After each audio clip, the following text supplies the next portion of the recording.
கிளாஸான காதல் படங்களையும் மாசான போலீஸ் படங்களையும் எடுத்து ரசிகர்கள் மனதில் இடம் பிடித்திருப்பவர் தான் இயக்குனர் கௌதம் மேனன்.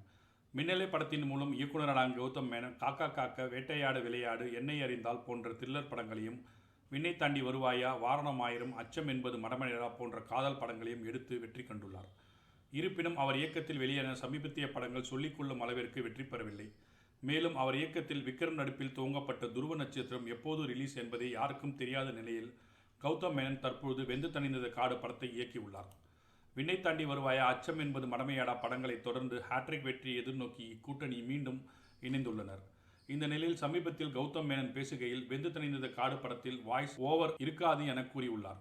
பொதுவாக கௌதம் மேனன் படங்களில் வாய்ஸ் ஓவர் இடம்பெறும். ஆனால் சமீப காலமாக கௌதம் படங்களில் அதிகமாக வாய்ஸ் ஓவர் இடம்பெறுவது ரசிகர்களை எரிச்சல் அடைய செய்துள்ளது. இதன் காரணமாக வெந்து தணிந்தது காடு படத்தில் வாய்ஸ் ஓவர் இருக்காது என கூறியுள்ளார் கௌதம் மேனன். இந்த நிலையில் வெந்து தணிந்தது காடு திரைப்படம் செப்டம்பர் 15ஆம் தேதி வெளியாக உள்ளது குறிப்பிடத்தக்கது.